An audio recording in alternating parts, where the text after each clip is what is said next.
Fellas, you know Degree Cool Rush deodorant, right? Well, last year they changed the formula, and guys were mad about it. One dude even started a petition. So guess what? Degree heard us, admitted they messed up, and brought the original Cool Rush scent back exactly how it was. And it's in Walmart, Target, and other stores now for under $4. So grab some and remember why its cool, crisp, and fresh scent made it the #1 men's antiperspirant for the last decade. Degree Cool Rush is back, and it smells like victory for all of us. The last thing you want to hear when you need your auto insurance most is a robot with countless irrelevant menu options. Which is why with USAA Auto Insurance, you'll get great service that is easy and reliable, all at the touch of a button. Get a quote today. Restrictions apply. USAA.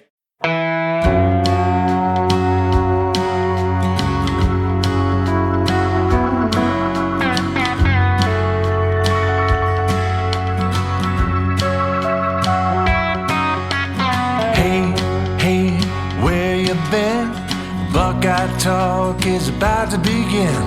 Hey, hey, hey, come on in.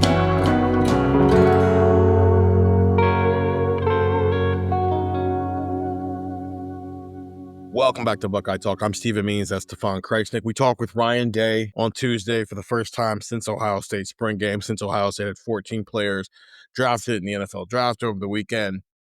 As kind of a way to punctuate the spring, but also kind of look forward to what the summer months are going to look like for Ohio State, where I think this is the first time he was allowed to talk publicly about Bo Atkinson, Stefan, so there were questions about that. But then there was a lot of quarterback talk and a lot of big picture talk after that. It was essentially a press conference where we could ask about anything and everything that's happened the last 4 or 5 months. Yeah. Everything was on the table. Yeah, he kind of answered all of them, I think. I don't know if we learned a whole bunch. I think the only things we did learn were, and you asked about this, hey, you're kicking kids out of your program right now because you're trying to prepare for this thing that we're not really sure if it's going to be official or not. The judges pushed it back a little bit longer about the idea of that 105 number. So Day is anticipating 90 scholarship players is like the plan going forward, because 105 is a lot. I don't know if you can expect that, but he did say, if the judge makes a ruling and we're only allowed to have 105 players, then we'll have 90 players and maybe some walk-ons.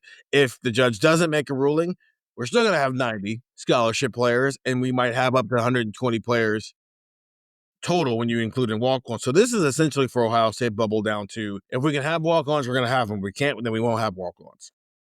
Essentially, it's Ryan Day has no idea when this house settlement is going to get figured out. And when it gets figured out, are we going to have roster limits immediately?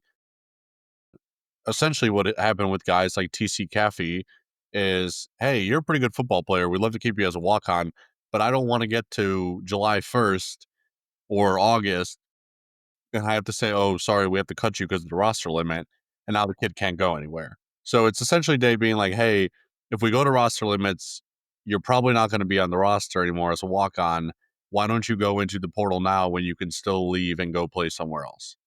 And it's kind of like, I hope that all coaches are taking that approach. I really hope there's not coaches who are being selfish and kind of saying, well, if the kid gets screwed over, he gets screwed over because I'll keep him just in case I can keep him. I really do hope coaches are giving their players, a reality check of just like, hey, this might happen and you might not be around on the roster in August. So you should probably leave now when you can enter the spring portal window and go somewhere else. So I think it's the right way for Ryan Day and his staff to approach this. I think it's kind of the, humane way to do it. It's just like, we want to let you still be able to play, and maybe you could play here, but we can't guarantee that. So how about you just go into the portal now? And it sucks. It sucks if we're being quite honest. I think there's good that's going to come from the revenue sharing and from the house settlement. Like, I think we're all in agreement that if an athletic department makes $300 million, it's probably worthwhile that about 20 million of those dollars go to athletes. Like, I think we're all in agreement on that. Athletes should get their share. That's all true. There's a lot that's good in the house settlement. And even the roster limit to some extent might be a good thing. But right now it kind of sucks because it's leading to some walk-ons getting cut and having to go different places and things of that nature. And that's certainly one of the unique things about college sports that we might, start losing a bit here. It's a very of mice and men way to kind of player. Very look off into the sunset, Lenny. Portal! That was the sound of the portal gun going off like it's Rick and Morty. He also got a chance to talk about Bo Atkinson. He just kind of said, yeah, we're happy to have him. I did think it was interesting, Stefan, that he mentioned that his mother has a connection to New Hampshire, which is essentially just the way that Ryan Day got his foot. He heard New Hampshire and went, oh, really now? That's interesting. What school did you go to? They went to UConn. But still, it's just interesting when Ryan Day found a connection, used it, and now Larry Johnson's got a new defensive end. If you have a player on your roster who's thinking about transferring and he's from New Hampshire and he's pretty good, it's over. Yeah, it's It's over. done. Dan Mullen is the only one who can combat it, and he's coaching at UNLV, so he lost.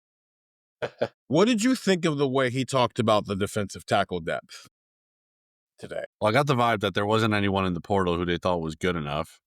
I know they had Troy Pikes on a visit, the Georgia Southern transfer. He ended up actually committing to South Carolina right before Ryan Day's presser. Even you know better than I don't know if Troy Pikes was necessarily even what they needed. Like, that's a guy who didn't have a ton of playing time, a ton of experience at Georgia Southern. Like, I don't think they needed someone who was going to be at least like the third or fourth best defensive tackle on his roster.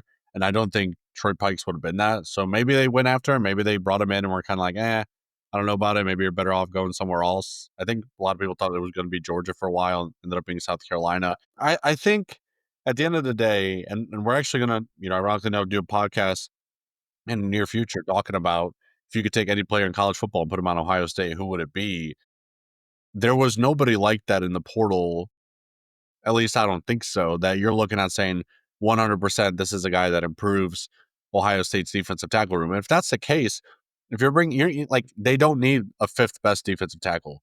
They need a third best. And if that's not available at the portal, then Tywan Malone, Jason Moore, Will Smith Jr., like one of these guys has to step up.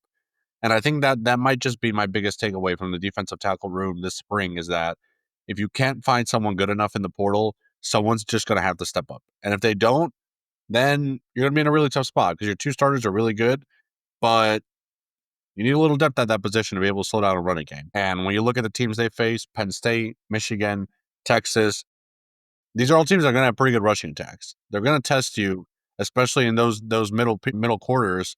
And then you get to the fourth quarter and we'll see how fresh you are. Like one of these guys behind Edric Houston and Katie McDonald just has to be better than they've been, than they've looked, than where they are right now. The summer, fall camp, whatever it is, one of those guys has to be better. That's the best way to address the defensive tackle room right now. I guess because this is what happens. Somebody goes in the portal and on Twitter, someone will be, hey, Ohio State should take this guy. Okay. Sure. Ohio State needs a 3 and a 4 defensive tackle. Tywan Malone's a former top 100 recruit. Jason Moore's a former top 100 recruit. Both of those guys have been here for 3 years. They just need to be better. And that's not completely on them. They need to be coached better. They need to be developed. By year 3, you need to be able to play here. Now, if someone pops up in the portal that you think upgrades your room, you should go take them. But I guess the proper example to use here is if you're thinking about portal guys, if Jason Moore and Tywan Malone were in the portal right now, do you think Ohio State would grab them? You have the guys in your room already that you would have grabbed out of the portal. There's not a better option. Ohio State doesn't seem to be in the business of just adding players for the sake of adding players. Now, I know they added Justin Terry, but even that's a guy who's been in college football for 1 year and quite frankly, probably just should have been here out of high school instead of you having 3 offensive linemen in your recruiting class. How about you go get a guy from Pickerington Central, even if he's developmental? No, it doesn't change the fact that you missed out on David Sanders, but at least we're not going, oh, you didn't get David Sanders and you only got 3 offensive linemen. That changes that narrative, but from the defensive tackle standpoint, they have the numbers. Ryan Day said they have 18 defensive linemen right now. And I actually think they have more defensive tackles than they have defensive ends, which is part of the reason why they were so, let's go get Bo Atkinson when he hopped into the portal. So you have the number of guys. Guys just have to play like they're Ohio State football players, which is also, I think, bleeding into the offensive line evaluation, because Ryan Day even said this on Tuesday, this idea of the offensive line won more than it lost in the spring.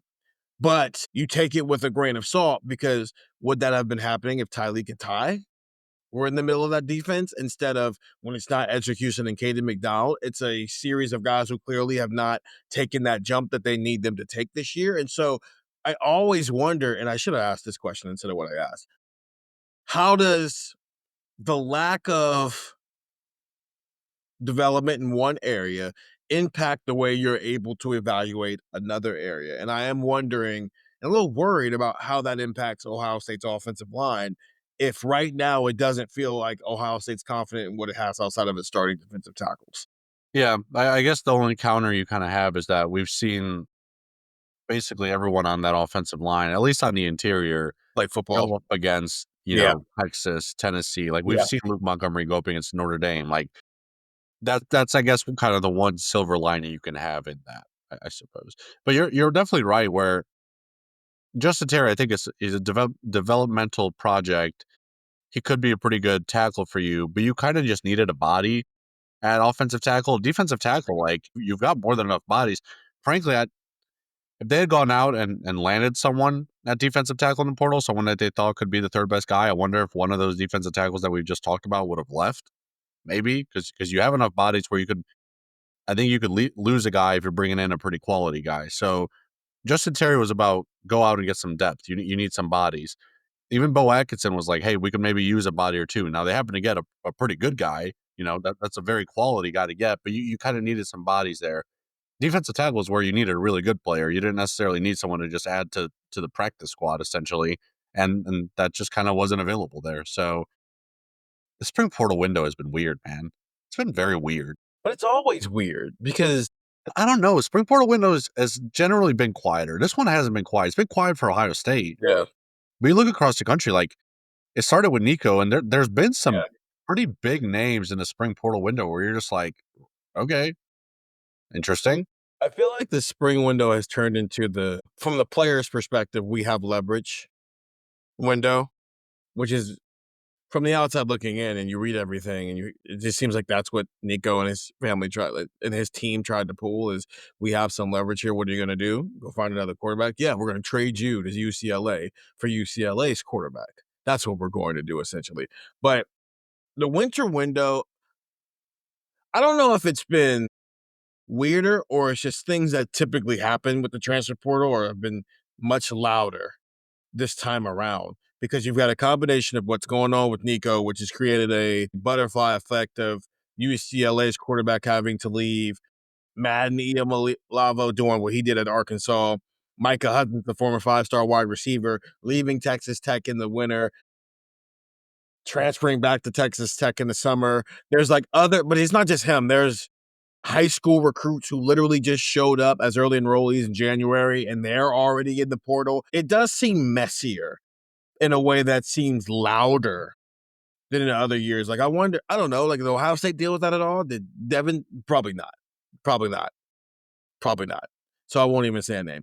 Did early enrollee, insert name here, who showed up in January, get to April and go, I want more money or I'm leaving? Or I don't see a role here and I'm leaving? All things where it's like, why are you asking for more money? You haven't played football yet. No, you don't see a role here. You're 18. You're not supposed to. You're supposed to be in high school right now. So I think all this is probably normal.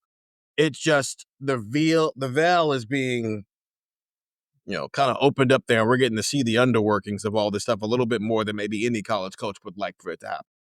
I think Ross Bjork probably has the model that I think I like the most.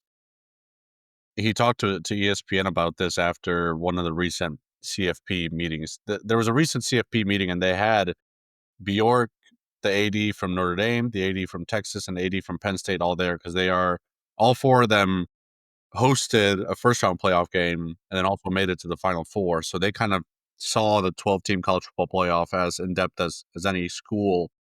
So that's why those four guys were there. And after the meeting, Bjork talked about kind of just the wanting the calendar to change. I think some of that probably depends on maybe moving the championship game, whatever. There's a lot of different factors. One thing that he wants is let there be a X amount of day portal window. I think he said in May. Maybe he said April. Maybe he said May. I can't remember. That should be the only portal window for fall sports because in the new revenue sharing era, the contract you're going to have with your school is essentially going to be a fiscal year. You're going to go from July 1st through June 30th. Like that's your contract for that year. Like, okay, Ohio State's paying you $2 million to be a quarterback from July 1st to June 30th. So it makes a lot more sense. Why would guys enter the portal and start signing contracts in December if their contract runs through June? Why not just have a portal window in May where it's like, okay, Bo Atkinson, you want to enter the portal? That's fine. Your contract's coming up anyways. So you got to go find yourself a new contract. That all seems to make a whole lot of sense, which means the NCAA probably doesn't like Ross Bjork's ideas. No. It's too logical, so they're not going to do that. They're going to find something else that doesn't make any sense. Okay. Any other non-quarterback things from today? Check my notes. He was pretty complimentary of CJ Hicks.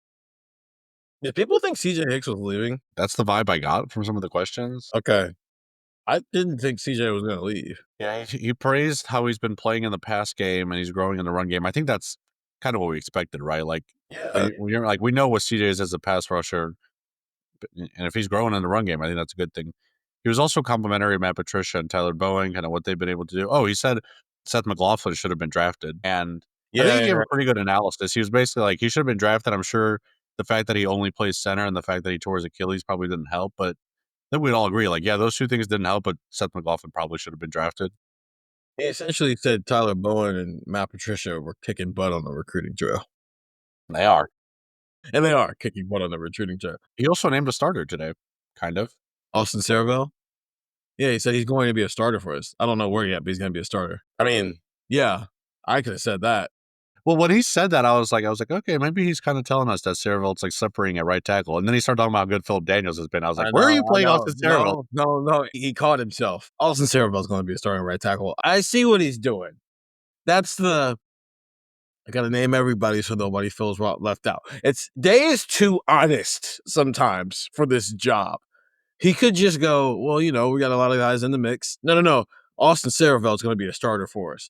Where? Oh, I don't know about all that yet. I know where he'll start. He'll start at right tackle. Because if you remember, he started lifting off all the offensive linemen. And it's like, oh, so everybody's awesome. No. Austin Cerebell is awesome at right tackle, where he'll be a starter for us in 2025. Okay, that's all the non-quarterback stuff. Get the text 614-3450-3315. As that was happening live, we were texting all that stuff. It's a 2-week free trial, $3.99 after that. Let's take a break, and then I want to have a quarterback conversation with Stefan. It doesn't have to be the deepest quarterback conversation, but just where we think things are with these three quarterbacks as they head into the summer here on Buckeye Talk. Hey there, I'm David Harbour from Marvel Studios' Thunderbolts. I don't mean to interrupt your favorite podcast. Well, actually, maybe I do, just a little bit, but I have a good reason. My new film hits theaters Friday, May 2nd, and it's got everything. Action, suspense, humor, heart, and Bob. Who's Bob? Find out by getting tickets now. Okay, now back to the show, or on to the next ad. Hilton brings you new ways to stay, with experiences that let you capture the glory days. Introducing the Graduate Hotels. Each inspired by local college towns, these stays are always original and never boring. Get in touch with traditions all across the country and enjoy a stay that's a class above the rest. Book at Graduate Hotels with Hilton Honors Points at Hilton.com. It's a win-win. Hilton, for the stay. Is anyone out there? Another salesperson enduring the endless search. Exhausting. If you want to get right to the right conversations, you need LinkedIn Sales Navigator. Whether you're looking for new leads or strengthening existing relationships at your top accounts, get right to the right conversations with LinkedIn Sales Navigator. Try LinkedIn Sales Navigator now with a free 60-day trial at linkedin.com/trial. That's linkedin.com/trial. Terms and conditions apply! Out here, there's no one way of doing things. No unwritten rules. And no shortage of adventure. Because out here, the only requirement is having fun. Bank of America invites kids 6 to 18 to golf with us. For a limited time, sign them up for a free 1-year membership, giving them access to discounted tee times at thousands of courses. Learn more at bankofamerica.com/golf with us. What would you like the power to do? Bank of America.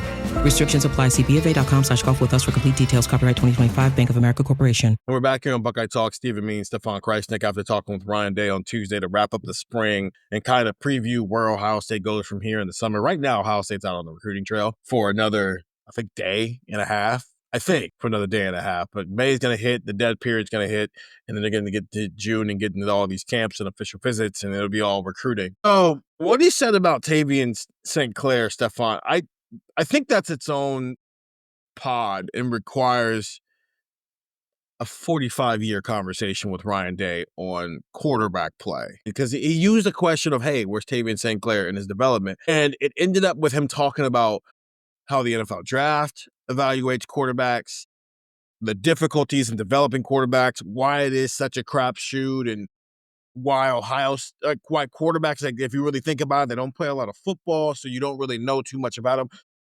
He keeps using Tavian to have bigger conversations about quarterback play that makes me want to have a 4-hour pod on what the heck are we doing with quarterbacks, and why is it that every coach in the country, especially the ones who specialize in quarterback play, feel like they get on campus and they have to unlearn everything that these quarterbacks had spent 17 years developing. So I want to have Sam Bradford on the pod, because Ryan Day is apparently had a lot of conversations with Sam Bradford about quarterback stuff. Yeah. I was having a conversation with somebody over the weekend, and obviously Stefan and I were out at the Under Armour camp watching stuff, and we were having a conversation, and the first thing I asked that person was, if you were a coach at a college, how many of the drills have you seen today that you would actually implement in your own practices? And they were like, absolutely none of them. Like, not one of these drills. The Elite 11 stuff, they were like very adamant that the way we evaluate quarterbacks in high school is not great. And the things we have quarterbacks doing in high school is not great, because none of it translates to a game. When instead, how about we just pull out a bunch of whiteboards and teach these guys how to read coverages, instead of having them throw 40 million times a day and then their arms are tired. And then we get to the end of the camp after you've spent 3 days killing their arms, and then we make them compete against each other, and then we choose an MVP. There seem to be a lot of people in the college football sphere who don't like the way we go about quarterback with high school kids. And so because of that, you think about Tavian St. Clair, who just spent the last 18 years of his life going left when he should have been going right, and now he has to learn how to go right, and in 12 months be ready to maybe challenge to actually win their starting quarterback job. So that's that conversation. I would love to use him as an example for that for one day. But Ryan Day saying that he thought Lincoln Kienholz was in the lead headed into the spring game, and then Julian did what he did. Do you believe him? I froze. What'd you say? Okay. Ryan Day said he thought Lincoln Kienholz was in the lead heading into the spring game, and then Julian Sayin did what he did, and Lincoln maybe didn't have as strong of a early day. He got better throughout the day. But Ryan Day saying he thought Lincoln Kienholz was in the lead heading into April 12th.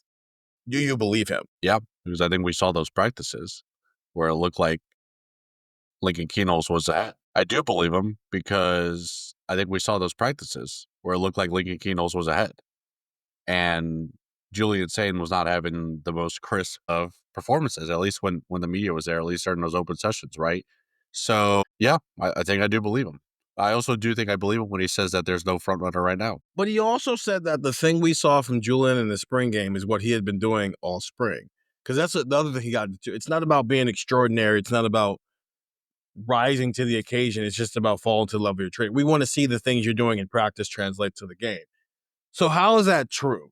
How is what Julian Sayin did on April 12th is essentially what they had been seeing for the other 14 practices, but also Lincoln was still in the lead? Does that mean that Lincoln was worse in practice 15 than he was the other practices? I think I struggle to believe that Julian was that good in all the practices.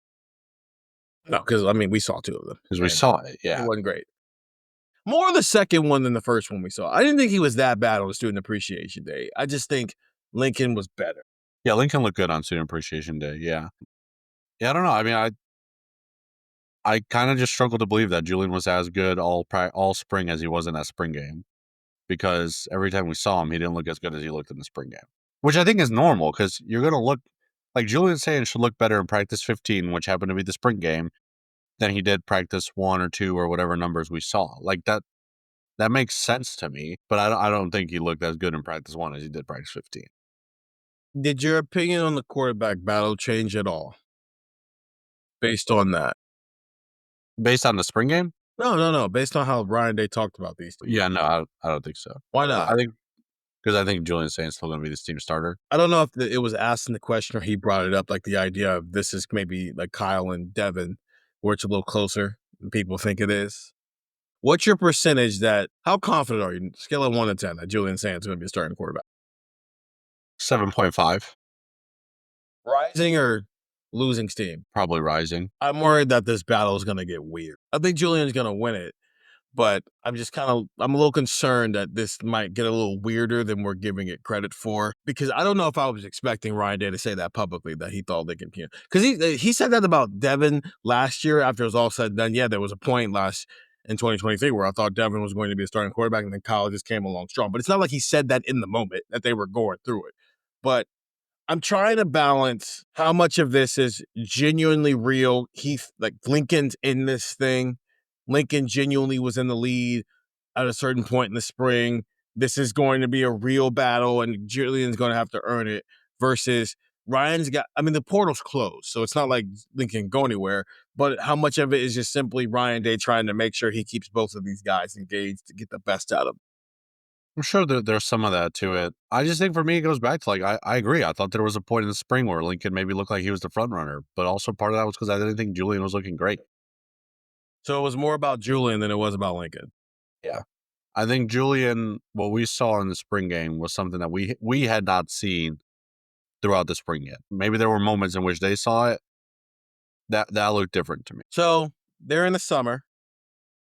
There's going to be throwing sessions, and everything's going to be on their own for the most part in terms of football-related stuff. They'll be doing some summer workouts, but football-related stuff, it's going to be Julian and Lincoln trying to organize throwing sessions with the wide receivers. I would assume they start fall camp. Let's just see here. We go to Vegas June 22nd through the 24th is when Big Ten Media Days. I would assume practice either starts late the next week, so I would say like July 1st, or they wait till Monday and start it August 4th. So let's just say August 4th right now. Let's say August 4th, we're out there, because more than likely we're going to see the first practice. We might see the first couple of practices. Let's just say we get to see a full practice on August 4th. Right now, you are quite confident that Julian Sayin is going to be the starting quarterback. I am too. But paint a picture of what it looks like to where we walk out of practice on August 4th and you are no longer pretty confident that Julian's going to be the starting quarterback. I would need to see Lincoln take a majority of the reps with the ones to take that. Because I think the reps are still going to be somewhat divided. At least for the first 2 weeks. Yeah. Yeah.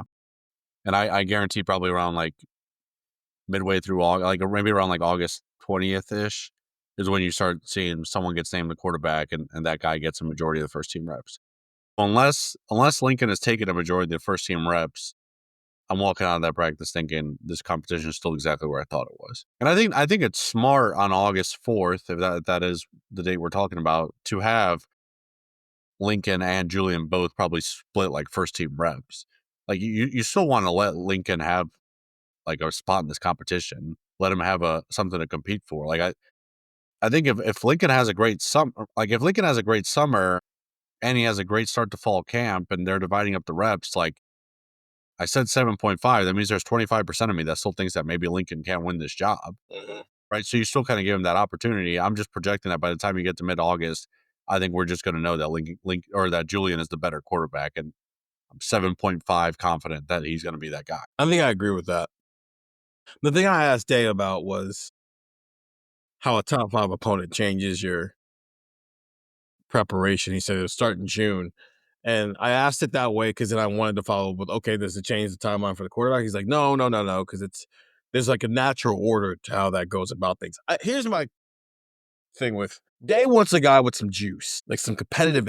I feel like every time we talk to Day about Julian, it comes back to his like competitive nature more than it is his football talent. And that seemed to be the case with Kyle McCord. Was like, when that dude talks, does it capture your attention? Does he have the command of the room? I think command was the exact phrase Ryan Day used today, because whoever has this starting quarterback job is following a guy who had all the command.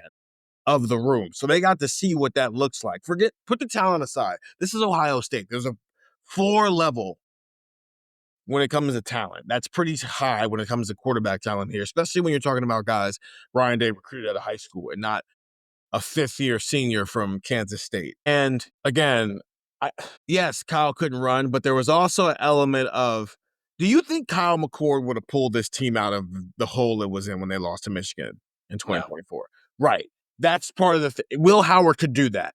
You got to be able to do that. That is almost equally as important as the talent of can you throw the football is how you got to Ohio State. Whether you can start or not is whether you can grab the attention of the room. And I am wondering, as Julian Sayin is still trying to come out of his shell a little bit as a guy that Ohio State kind of recruited, but didn't really recruit. Because again, you remember they had Dylan Raiola for so long, they weren't recruiting quarterbacks. And they tried to get into the race with some guys when Dylan Raiola kind of went left there. So they don't really know Julian that well. They don't know his personality that well.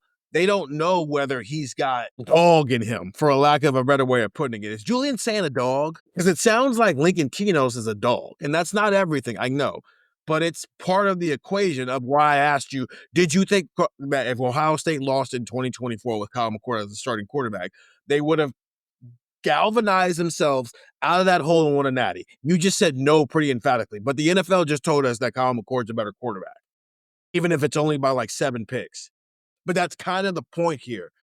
Are you a dog? And also, when you have your moments, does it come off as if nah, I don't believe that.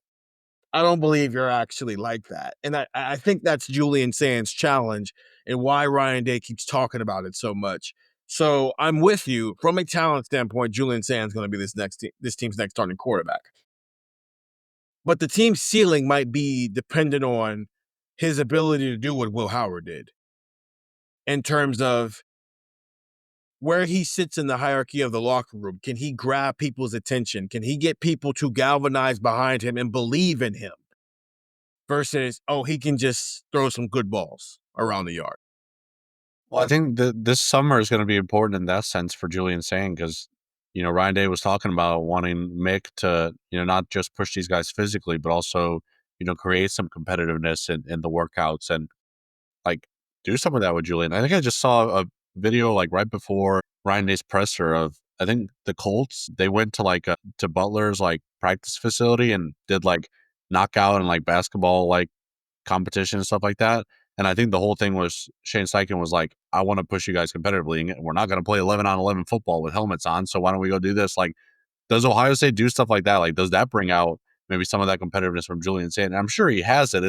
You don't get to this level without having it. But some guys don't wear it on their sleeve, right? There's different ways that guys express it. How do you get that out of Julian Sayin? I think is going to be massive. But see, you don't get to Ohio State without having it. I think you can get to Ohio State without having it. There's got to be a little bit of competitive spirit in you to play California high school football. No, fair. Yeah. He's competitive. But is it you're talking about the 1% of the 1% with Ohio State starting quarterbacks. And every dynamic of you has to be the 1% of the 1% of the 1%. And if Day isn't sold on that yet, that might be the thing that holds Julian Sayin back. And it also might be the thing that pushes Lincoln Kienholz up.